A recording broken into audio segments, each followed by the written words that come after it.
பிரியமானவர்களே, இயேசுவின் நாமத்தில் உங்களை நான் வாழ்த்துகிறேன். ஆண்டவருடைய சமாதானமும் ஆசீர்வாதமும் உங்களுக்கு உண்டாயிருப்பதாக. எப்படி இருக்கீங்க? நல்லா இருக்கீங்களா? அழுது கொண்டு இருக்கீங்களா? ஏதோ ஒரு பிரச்சனையா? ஒன்றும் பயப்படாதுங்க. முதல்ல இந்த இடத்தை பாருங்க. நிறைய குட்டி குட்டி போட்லாம் போய்கிட்டே இருக்குதா? இது ஒரு பெரிய ஆறு. பர்மாவில் இருக்கிற, மியான்மர் தேசத்தில் இருக்கிற யாங்கூன் என்கிற ஒரு பெரிய நதி. இந்த நதிக்கு அந்த பக்கமும் ஊர்கள் எல்லாம் இருக்கிறாரு. அங்க தூரத்துல தெரியல, அந்த ஊருக்கு பேரு டல்லா அப்படின்றாங்க. அந்த ஊர்ல நிறைய தமிழ் மக்கள் இருக்கிறாங்க.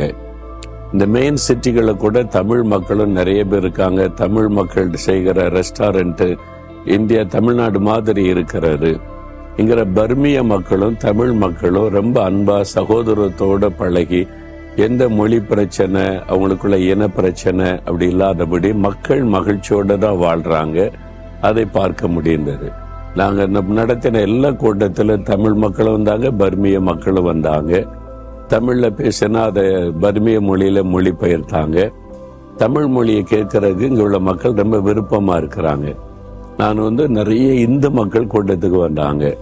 நான் முதல் முறை 10 வருஷத்துக்கு முன்னால வந்த போது நிறைய தமிழ் மக்களை பார்த்துட்டு, இந்திய மக்களை பார்த்துட்டு, இவங்க எப்படி இந்த கூட்டத்துக்கு வந்தாங்க அப்படின்னா, அந்த மக்களோட பேசினா அவங்களுக்கு என்ன சந்தோஷம் தெரியுமா?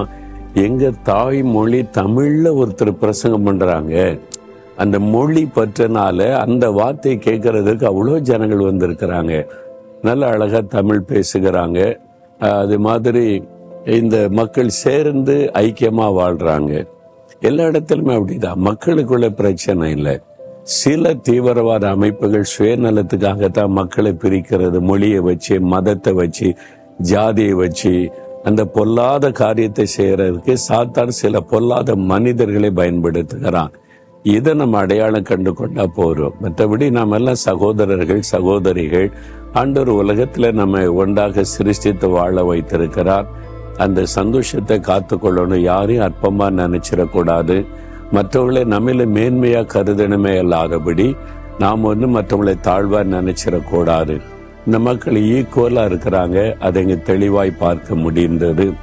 சரி, இந்த நாள்ல ஆண்டவர் எனக்கு என்ன வசனம் வச்சிருக்கிறான்னு கேட்கறீங்கல்ல. ஏதோ ஒண்ணுக்கு நீங்க அழுது கொண்டு இருக்கிறீங்க. உங்களுடைய மனசு பாதிக்கப்பட்டு இருக்கிறது. உங்க உள்ளத்தை யாரோ காயப்படுத்திட்டாங்க.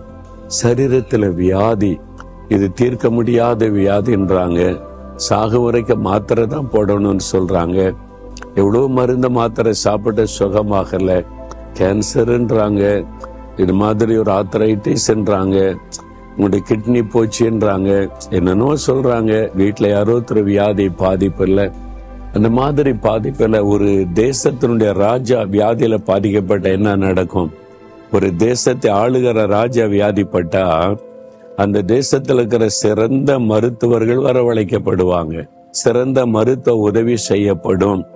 பாத்தீங்களா, நம்ம தேசத்தை ஆளுகிற லீடர் பாதிக்கப்பட்டா உலகத்துல எந்த பெரிய பிரபலமான டாக்டர் இருந்தாலும் கொண்டு வந்துருவாங்க அவரை காப்பாற்றுவதற்கு. அப்படிதான் அந்த ராஜா வியாதிப்பட்டு, எசேக்கியா அந்த ராஜா வியாதிப்பட்ட போது எல்லாரும் வைத்தியம் செய்து பார்த்தாங்க, முடியல. அது ஒரு பிளவை, அது கேன்சர் கட்டின்னு சொல்றாங்க அப்பவே. அதனால இது உழைக்க முடியாத ஒரு சூழ்நிலை தான். அவர் இனி பிழைக்க மாட்டான்ற செய்தி அறிந்த உடனே கண்ணீர் விட்டு அழுகிறார். ஒரு தேசத்தின் ராஜா, ஐயோ என்னை காப்பாத்த யாரு இல்லையான்னு கண்ணீர் விட்டு அழுகிறார்.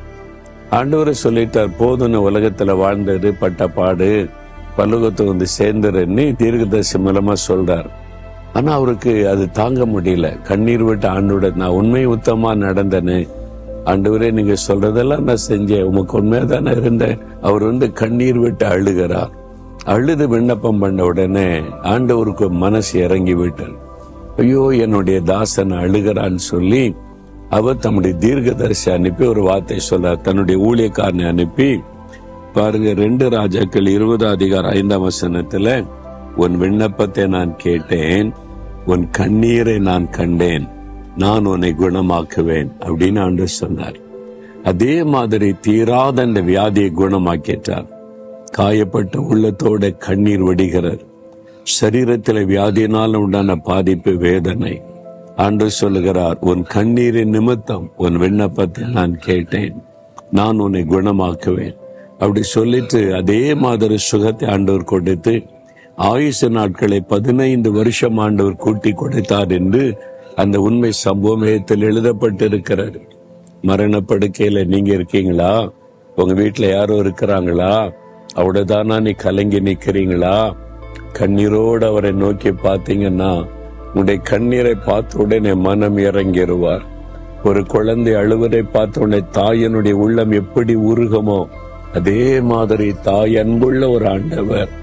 ஆண்டவரே எனக்கு உதவி செய்யும், இயேசுவே எனக்கு உதவி செய்யும், இயேசுவே ஒரு அற்புதம் செய்யணும். கண்ணீர் வடிச்சிட்டீங்கன்னா உடனே ஒரு இறங்கி வந்து கட்டாய அற்புதம் செய்வார். உடைய கண்ணீர் துடைக்கப்படும். உடைய கண்ணீருக்கு பதில் கொடுக்கிறார்.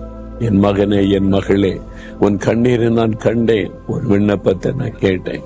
ஒன்னும் பயப்படாத, நான் குணமாக்கிடுவேன், நான் மாற்றி தருவேன், நீ பயப்படுற மாதிரி விட மாட்டேன் அப்படின்னு இயேசு உங்களை பார்த்து சொல்லுகிறார்.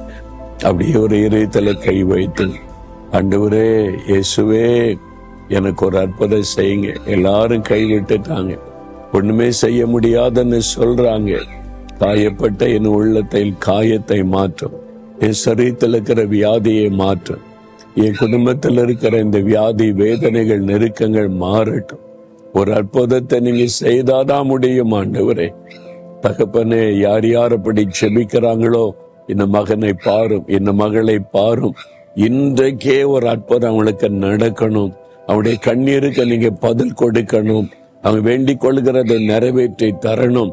இன்றைக்கு அந்த அற்புதம் நடப்பதாக இயேசுவின் நாமத்தில் ஆமேன், ஆமேன்.